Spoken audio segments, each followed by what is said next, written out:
Bab 1357. Namun, saat ini Yuna seakan tidak mendengar perkataan Helen.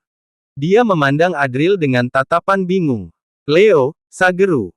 Dia sedang memikirkan sesuatu, tapi dia perlahan menggelengkan kepalanya dan berkata, "Kakak senior, bagaimanapun Leo satu sekte dengan kita. Dia hanya sebuah bencana. Kamu baru datang dan nggak tahu apa-apa. Sebaiknya kamu jangan berteman dengan musuh Kak Dylan." "Aku melakukan semua ini demi kebaikanmu," kata Helen sambil mengernyitkan keningnya. Kali ini Leonie bertengkar dengan Dylan karena Adril. Menurut Helen, ini adalah tindakan yang bodoh. Dirinya sebagai kakak senior tentu saja harus membantu gurunya menyelesaikan masalah. Kebetulan Dylan selalu menanyakan tentang Yuna kepada Helen secara terang-terangan sejak Yuna masuk sekolah. Jadi, Helen memperkenalkan Yuna kepada Dylan. Menurut Helen, dirinya adalah orang baik. Yuna memiliki bakat yang luar biasa, tetapi dia hanya berasal dari wilayah selatan yang kurang berkembang dan tidak memiliki banyak sumber daya. Jika Yuna bisa menikah dengan Dylan, Helen juga akan dianggap telah berbuat baik. "Apa yang dikatakan kakak seniormu itu betul, Leo ini memang orang yang suka mencari masalah. Sebelumnya dia sudah membuatku kesal dan melarikan diri. Ayo, aku akan memperkenalkan adik junior ini padamu," kata Dylan. Dylan mendengus marah. Api amarah di dalam hatinya sangat besar dan membutuhkan seseorang untuk memadamkannya. Menjatuhkan Leo agar Yuna bisa melihat dengan jelas siapa yang akan membantunya ketika dia ada masalah. Ayolah. Helen juga mengerti maksud Dylan. Helen tersenyum tipis dan menarik Yuna pergi. "Leo, apa kamu nggak tahu ada kasus pembunuhan di sini? Apa yang kamu lakukan di sini?"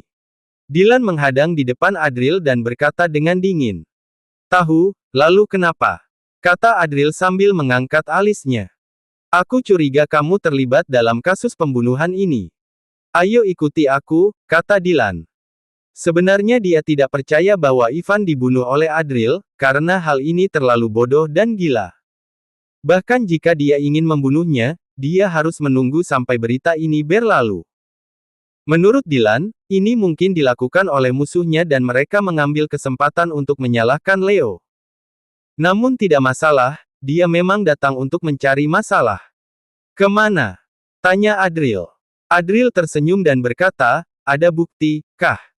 Leo, perhatikan sikapmu. Kita semua berada di akademi yang sama. Adik sepupu Kak Dylan meninggal, kamu bahkan nggak mau bekerja sama untuk penyelidikan. Atau ada sesuatu yang kamu sembunyikan?" kata Helen. "Apa guru berbuat nggak adil padamu? Apa kamu ingin menjadi pengkhianat?" kata Adril. Lalu dia memicingkan matanya dan melihat ke Helen. "Siapa sebenarnya pengkhianat ini? Kalau bukan karena kamu, guru nggak akan berseteru dengan keluarga Dumin. Kamu hanya seorang pengganggu. Kalau kamu punya sedikit rasa bersalah terhadap guru, seharusnya kamu memperbaiki hubungan dengan Kak Dylan sekarang," kata Helen dengan marah. Dylan tertawa dingin dan berkata, "Leo, apa kamu mengerti? Kalau bukan karena kita berada di institut yang sama, kamu nggak akan pernah punya kesempatan untuk berbicara dengan keturunan utama keluarga Dumin seumur hidupmu. Sekarang ini, karena Helen aku akan berikan kamu satu kali kesempatan lagi. Apa kamu akan ikut bersamaku?" tanya Dylan.